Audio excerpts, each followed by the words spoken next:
So, as Veda introduced, I am basically a cancer biologist, and looking at my background, possibly the title of the presentation it is a bit unusual because today's title that was given to me was Role of Botanicals in COVID-19 Prevention and Immunomodulation.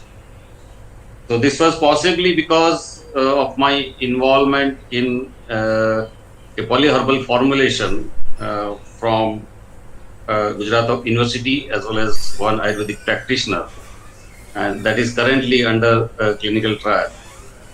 Before going to that, let me quickly go through the COVID pandemic situation so that I can link the subject in a better way.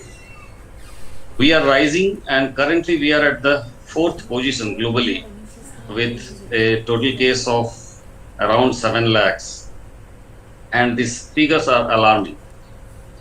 But if we look at the deaths per day due to different disease condition, I think we are still within the limit of the lower respiratory tract infection, which is somewhere around 7,000. Right. So how we can identify the COVID-19? So possibly now each and every individual is aware of all the signs and symptoms, and many times few more symptoms are added to the public databases or in the social media. And these are the list of various signs and symptoms that all the COVID patients, many of them have undergone these symptoms. Then the question arises how these are diagnosed. So most of us are aware of a PCR based test. So that is thought to be the confirmatory test for the presence of COVID-19. So it is currently a semi-quantitative, or we can say qualitative test, which will qualify whether the patient is having COVID or not. So if you look at the process, once the swab is taken from the nasopharyngeal or oropharyngeal cavity, then the specimen is subjected to RNA extraction because this is RNA virus. After RNA extracted, it is reverse transcribed into a cDNA, and then the real-time PCR is done against the 3 targets. Those are there in the kit, and if the test shows positive with a greater the CT value, and that falls within the limit of say 20 to 35, then we are classified, or we are classifying the patient as COVID positive, else it is COVID negative.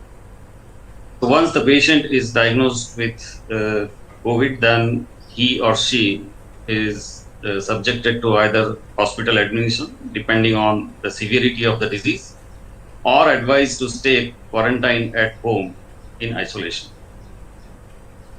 It has got its own period of infectivity, so it takes around 2 to 3 weeks to totally get rid of the disease, if we are fortunate enough. And ultimately that is being further validated by the presence of immunoglobulin in your blood, either through a rapid dry chemistry test, which gives a IgG and IgM band when you put a drop of blood and the result is out in 10 minutes. Or else it can be also through ELISA test, which takes around 3 to 4 hours, and that will ultimately give you whether you have developed IgG or not.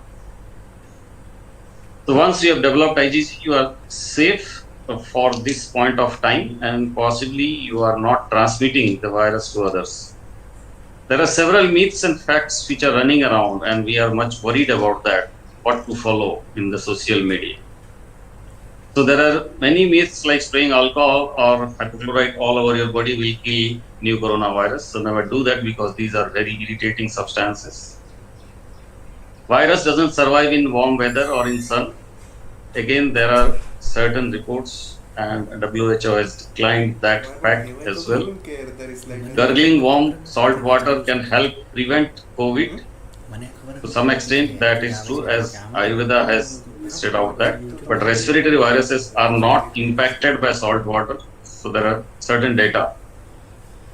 If you can hold your breath for 10 seconds, you are healthy. So these are few of the gimmick that people use to play just to ensure that they are safe. But again, the fact is that this is not the real qualifying test for COVID negativity. Then the question arises, why people die of COVID? Is it because of the lack of immunity, or is it because of hyperimmunity, so that the cytokine storms and all those issues comes into picture?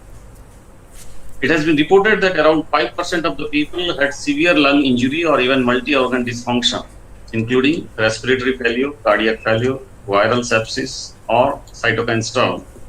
And current fatality rate is somewhere around 1 to 5%. And it is variable as per the country and the healthcare setup that is there.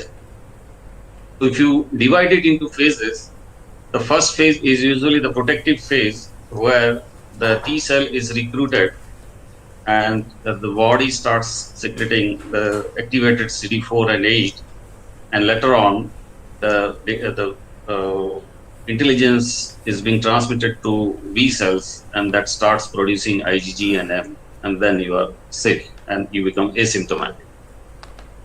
But if you are not fortunate enough, possibly you may enter into phase 2, which is more damaging because there is cytokine storm, and that leads to increased in several interleukins like 2, 6, 7, and granulocyte colony stimulating factor, interferon gamma, TNF alpha, and all these will ultimately lead to lung injury, and it becomes fatal. So the objective was how we can restore this Th1, Th2 cytokine balance, and that is one of the mechanism to maintain homeostasis. If we look at the symptoms, we can classify the patient into asymptomatic, mild, moderate, severe, or fatal. So these are based on the amount of pain tolerance or the disease aggravation that we classify patients. If we take a example of the size of umbrella which is equivalent to your immunity, there are various types of immunity that we have. And the factors which contribute to immunity is purely based on the diet, lifestyle habit, because ultimately the oxidative stress that is imposed on the body will determine what is the stress that is there in the body, and ultimately it affects the immunity. And to counteract that, there are antioxidants which are enzymatic, which are already there in the body, all the cells, or it can be non-enzymatic antioxidants like various vitamins, trace elements, and phytochemicals. So any deficiency in this, and if it is supplemented, then they contribute to restoring the immunity. Pre-existing illness like hypertension, diabetes, autoimmune disease, or transplantation, cancer, HIV, these are the comorbid conditions which makes the person more susceptible and leads to severe or fatal reactions during the COVID infection. People says there are few genetic and epigenetic confounders which is responsible for the COVID susceptibility as well as their fatality.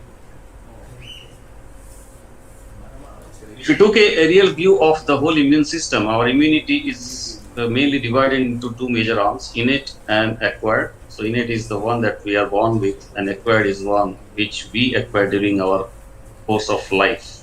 And this is also called as adaptive immunity.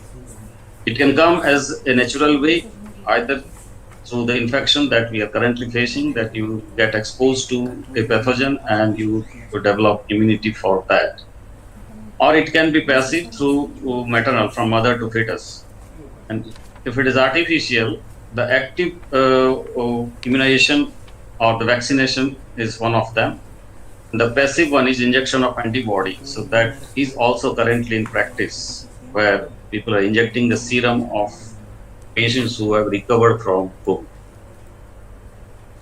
If you look at the hematopoietic stem cell and how these and cells are generated, the white blood cells, red blood cells from the bone marrow, these hematopoietic stem cells, they have two major lineages. One is myeloid progenitor cells, and the second one is lymphoid progenitor cells. So when we supplement ourselves with botanicals or active botanical supplements as immunomodulators, possibly they act on these progenitor cells, and that ultimately leads to formation of the monocytes, basophil, leukocytes, white blood cells,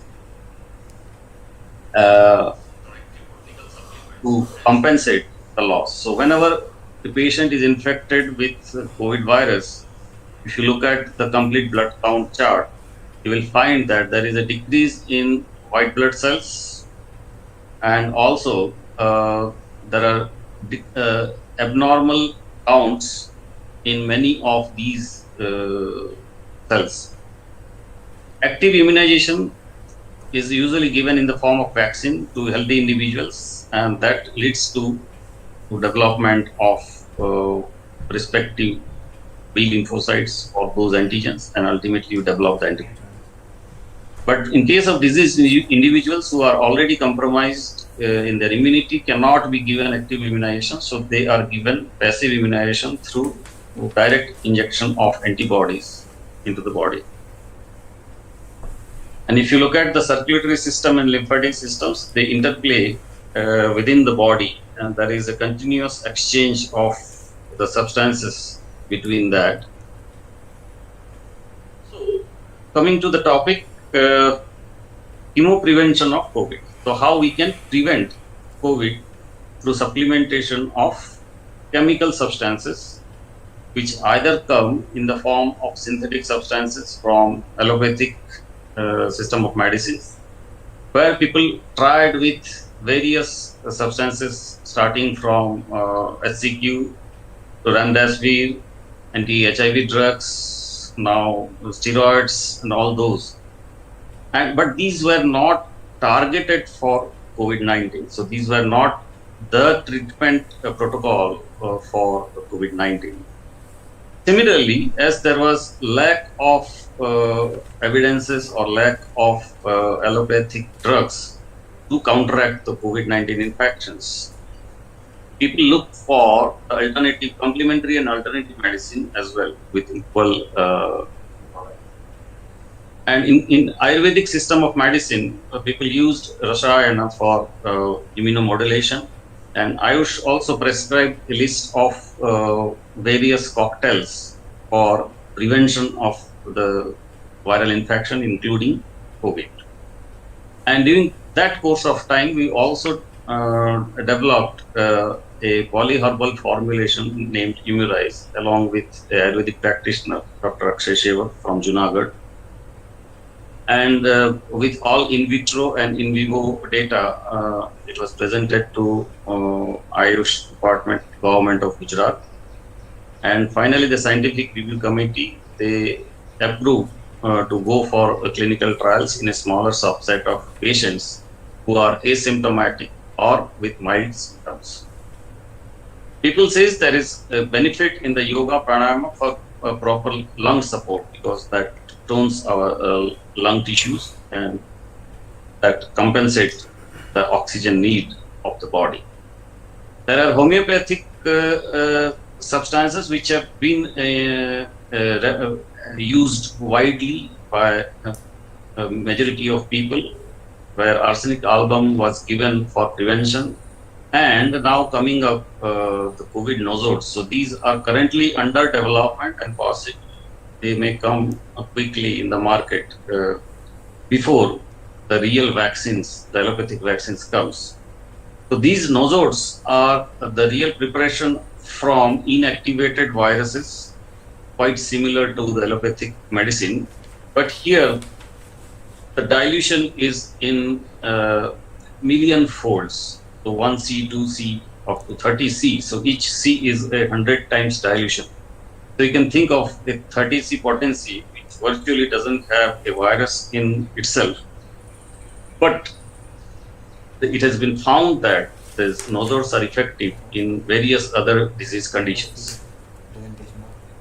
So looking at all those options, now I see the opportunity for biologists to establish in vitro models and to establish a biomarker to validate these claims. Because if you are a biologist and if you have proper setup, so anyone who comes with a claim that, okay, this is my medicine and I want to validate whether it is having immunomodulation or not, whether it is having antiviral activity or not. So such demands are now coming up. Other preventive measures, those are widely being advertised nowadays, that wear mask, appropriate PPE kit if you are healthcare personnel or if you are working in laboratory. So the notations in red that shows that these are the areas where there is opportunity for innovation. So specifically for young students who are currently listening to this webinar, I can say these are the areas where you can think of something, some innovation in fabric, some innovation in coating material that has got a typical antibacterial, antiviral property, or again, number of washes it can withstand. So lot many work is going on in this direction. Coated mask. Social distancing is the only thing that can be done without any investment. Hand cleaning with soap and sanitizer is also a recommendation. But now many of you must have experienced issues related to the sanitizers that are currently available in the market. Their quality is questionable, and if you rub alcohol more frequently, possibly you develop a rough skin, and later on these affects your normal skin flora also. So there are again opportunity to develop some alcohol-free sanitizing devices. Similarly, for surface cleaning, other than chemical disinfectants, we can develop some good UV-based irradiation devices, particularly UVC, which is more effective. Other preventive measures include good physical activity, proper diet, balanced diet, and nutrition, which is supplemented with vitamin C, D, A, zinc, and antioxidants. If we look at the COVID-19 treatment protocols currently, people have tried to repurpose the existing drugs which are there for different purpose. Like hydroxychloroquine was there for malaria or for arthritis, is now tried and tested on COVID. Later on, it was not recommended, but still clinical trials are going on to look at its efficacy, safety, toxicity now. Antiviral agents are also tried, and so this shows that there is a big opportunity for bioinformaticians, as the Cork is also involved in that, and possibly Dr. Das will tell you more about what are the open source tools which can be used for this. So any students who are interested or who has the capability in bioinformatics can go for in silico drug discovery, where if you look at the papers, research papers in these last 3-4 months, thousands of papers have come up, and majority of them are focusing on ACE2 spike binding sites, or the spike protein or M protein directly targeted, or hemagglutinin inhibitors. So there are a lot more targets. So as you clearly know the genome of the virus, possibly you can clearly identify the respective targets, and to that target you can try and test either the active botanicals or the phytomedicines, or the synthetic drugs which can be compared to that. Patient supports mainly in the field of vital monitoring, so pulse oximeter, lung breathing monitor, cardiac monitors, ventilators are in the focus of new innovations. So if you can develop a non-invasive device or a continuous monitoring device from a distance, so that the doctor doesn't have to approach near the patients, still you can monitor the vitals. So these are the opportunity for the biomedical engineering students who are interested in these areas. Role of macro and micronutrients was also found the need of the day. So therefore, there is opportunity for food and nutritionists in this area, because you have to plan a diet which is very conducive and is useful for COVID patients, because their metabolic shift has already taken a major chunk of body's resistance. We are all looking at the coming of vaccine, but we are not sure how quickly they will come, but at least not before 18 months. 18 months, that is the global target that is given. However, our PM has given a target of 15th August in India, and we look positively for that. But still, people look at the efficacy as the biggest cue. So now the take-home message to the students will be what are the do's and don'ts for this. So exercise and yoga regularly can be good for you. Self-hygiene, social distancing, balanced diet, and maintain the sleep and wake cycle, because this sleep and wake cycle, it is one of the major contributors for your immunity. And don't, which is in red, is don't take medicines prescribed on internet just blindly. Don't follow that. Looking at the need, the COVID-19 pandemic has posed several challenges to the Indian healthcare system. And in the absence of proven therapies, the empirical evidence is being used for the treatment of COVID. And that involves symptomatic treatment, supportive care, and prevention of complications. These are the three areas where we can do something. However, no specific drug or targeted intervention is still available. So this was discussed in a review paper by Sarika et al. And this is titled Ayush, the Modern Medicine and COVID-19 Pandemic. So in the ethics contest and in the interest of larger public good, what they recommended is inclusion of simple and safe measures from Ayush system in the protocol for prophylaxis and treatment of COVID. So since we don't have any clear option in allopathy, can we recommend a simple and safe use of several botanicals in the prophylaxis and treatment of COVID? There were a list of Rashayana like Ashwagandha, Buduchi, Amlaki, Pipali, Muleti, Shatavari, and Yashtimadu, which has been reported in Ayurveda since long as good immunomodulator. So can we do something with this? So now this is also a open challenge for all the scientists who are working. So how we can start validating these facts? So there are several classical preparations. Those were being recommended by various agencies, including Sudarshan Ganvati and Shamshamati Vati, which is mainly recommended for fever and running nose and all.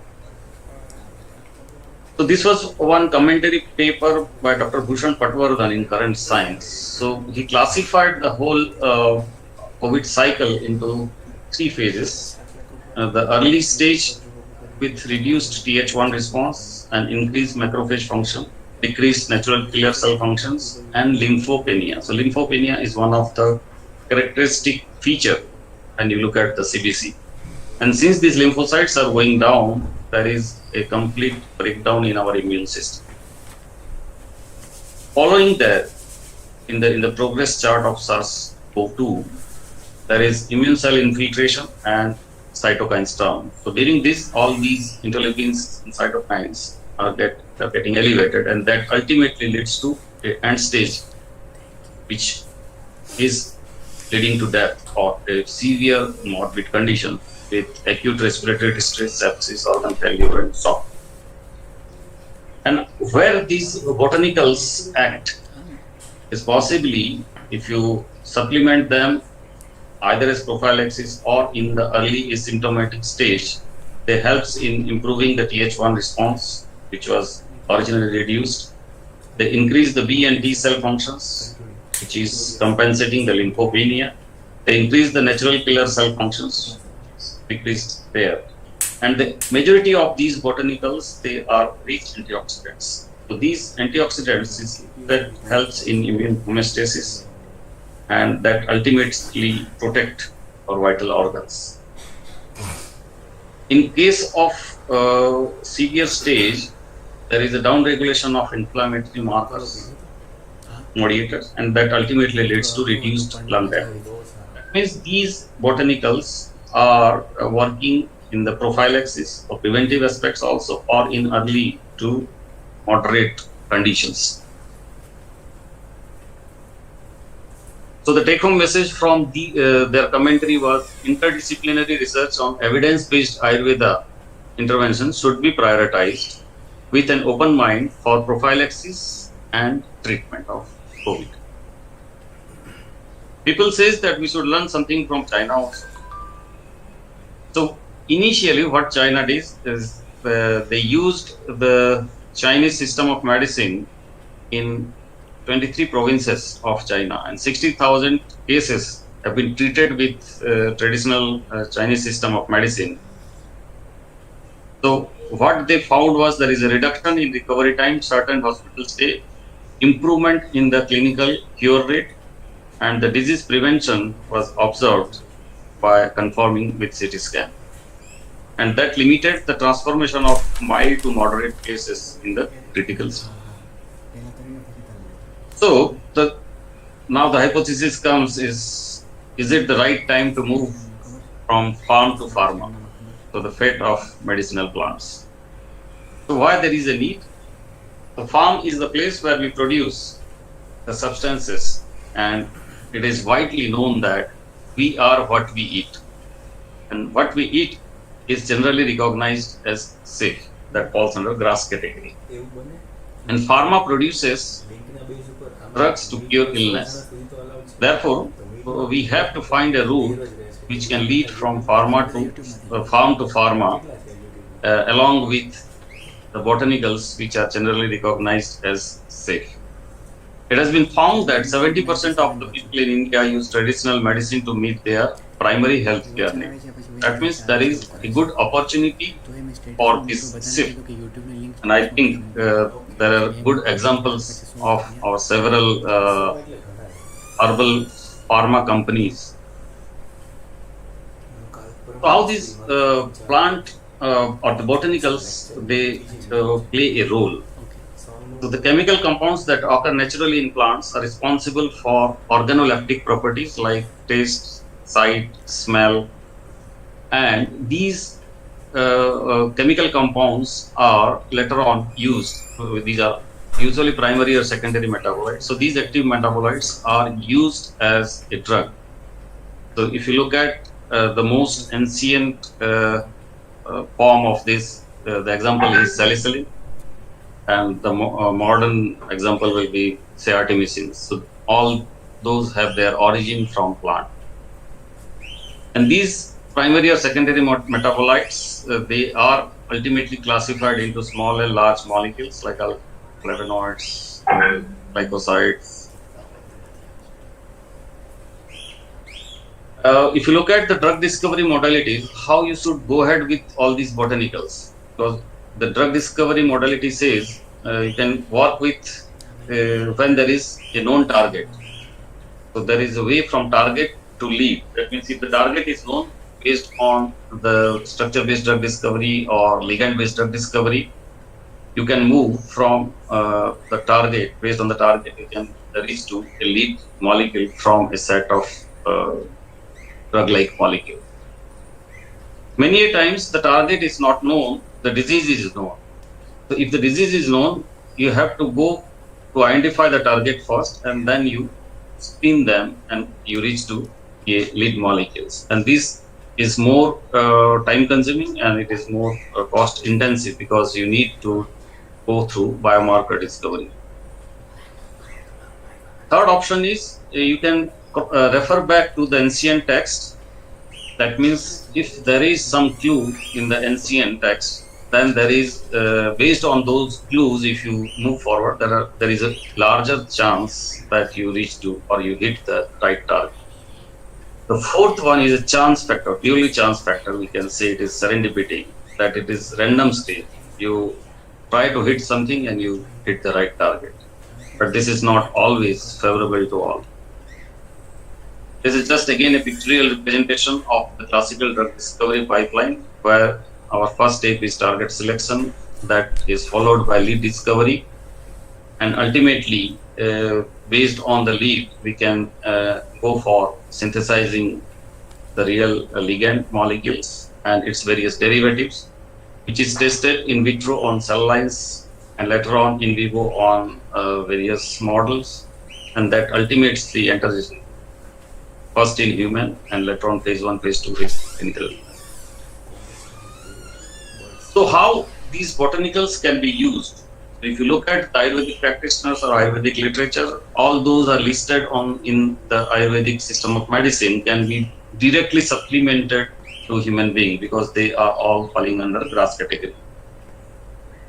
Whereas the indirect supplementation, so these are supplemented in the form of churna, bhasma, path, rasayana, lep, leya. So there are different forms of these botanicals that is being used.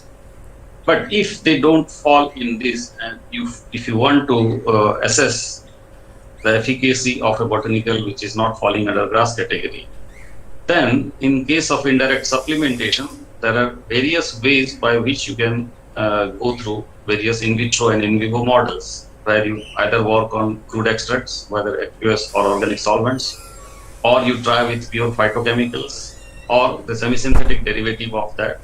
And now people are following more of nano formulation of phytochemicals because it has shown greater efficacy. But again, the safety has to be assessed properly. So looking at all those, we ended up with a polyherbal formulation called Immurise, which is falling under GRAS category because the contents which are the ingredients of Immurise, they all are used in Ayurvedic system of medicines. So this is being a patented polyherbal formulation. Much detail is not being given here in public. So when the study was started, it was started by Dr. Akshay Shivak at Junagadh. So what he did, he tried to assess the effect of Immurise supplementation on DNA repair efficiency, and he also did all the toxicity study which is required to qualify the polyherbal formulation as safe for human use. For that, you have to check radioactive content, heavy metal, current composition, or microbial load in the drug that you are providing, and these were all done third party. Even animal studies were carried out in Port Center. So once it was qualified as safe for human use, then he started a short supplementation study of his own in his own clinic, in the OPD clinic of Junagadh. So there he recruited control test group and placebo from age group of around 40 to 80. And the second cohort was having diseased cases come for treatment to his clinic. And he was using Immurise since long, based on some intuitive and Ayurvedic recommendation. So the dose was for 90 days, 3 tablets twice a day. And then the blood sampling was done on day 0 and day 91 after the completion of the protocol. But the method they used was COMET assay at Institute of Human Genetics, and few of all these toxicity studies have been carried out. So the result of the toxicity study, heavy metal and all those were found to be within safety limit. The microbial load and animal toxicity, they were within limit. And when these were tested on the human cell lines to MTT assay, it was found that the drug itself is not cytotoxic. That means it is safe for human consumption. So when we looked at the data of day 0 and day 91 for the COMET assay. Here, the COMET assay, it keeps the DNA damage. So it looks in the form of comet, Dhumketu.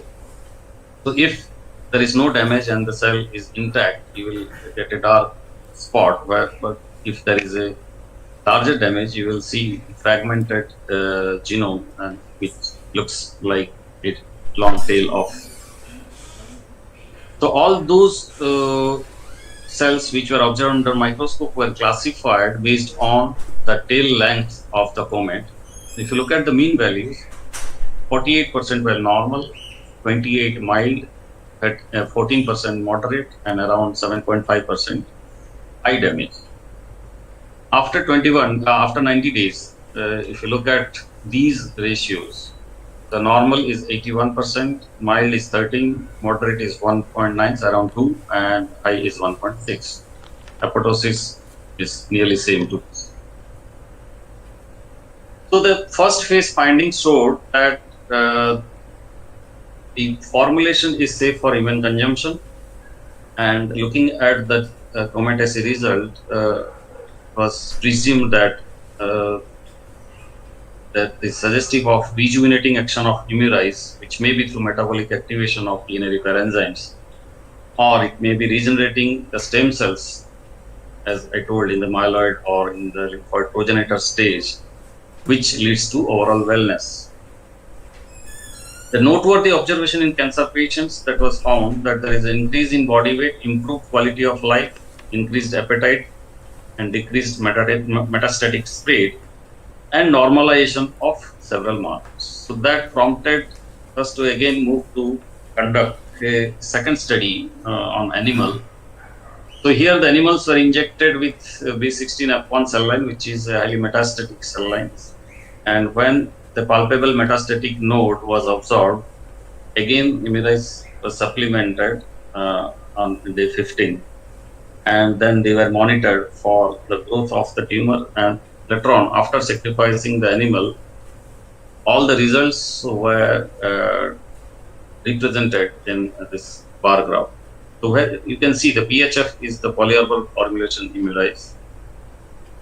So that shows that there is a maintenance in lean mass, body weight is perfect, and there is a decrease in the liver, kidney, and lung weight, because the disease control was having metastatic tumor, and that was giving the weight to that tissue. Even the muscle mass and everything is increasing. So it looks more of anti-cachexic activity. If you look at the biomarkers like CKMB, CRP, LDH, these are significantly reduced as compared to disease controls. And these markers are currently found to be elevated in COVID patients. That means it is somehow maintaining the anti-inflammatory response. So this polyherbal formulation produced a reduction in the major organ where metastasis was there. So that is because of the decrease in tumor, there was a decrease in the organ weight. It improved in controlling the skeletal muscle wasting, and there was improvement in lipolysis, and that's how the lipid part is also maintained in that. And there was an anti-inflammatory response, as we saw in all the three markers. So that prompted us to go for a further formulation for specifically for antiviral, or mainly for maintaining the immunity in patients to counteract any viral infections. I'll skip this currently because this is the innovations undertaken at GUSEC. So as I belong to Gujarat University, we have a Gujarat University Startup Entrepreneurship Council, and that is harboring several innovators, incubators. They are working on various aspects of COVID mitigation, starting from alcohol-free sanitizers, UV-based rooms, development of nosodes, development of peptide-based vaccines, point-of-care device for COVID diagnosis, facial coating material for PPE and masks. They are all nanoparticle based, and the polyherbal formulation, which is currently going for clinical trial. So the take-home message for the young ignited mind is be innovative, be integrated, and try to work interdisciplinary, because you may not be the expert in all the field, because this will involve a multidisciplinary approach to mitigate the COVID. So try to remember, age is just a number. So don't think that you are too small or you are too young to go for any such big task. So don't fear in collaborating, because you are not going to lose anything. Be vigilant and empathetic, so that you may get some clue on which, if you work, possibly you may end up with some good results. Identify the real need. What is the need currently? And look for an effective and affordable solutions. So that's how we can contribute to our Make in India movement by our Honorable Prime Minister and Atmanirbhar Bharat. So we have to find our own solutions to our own problems. Act promptly, because opportunity never keeps on knocking the door again and again. Thank you all for patient hearing.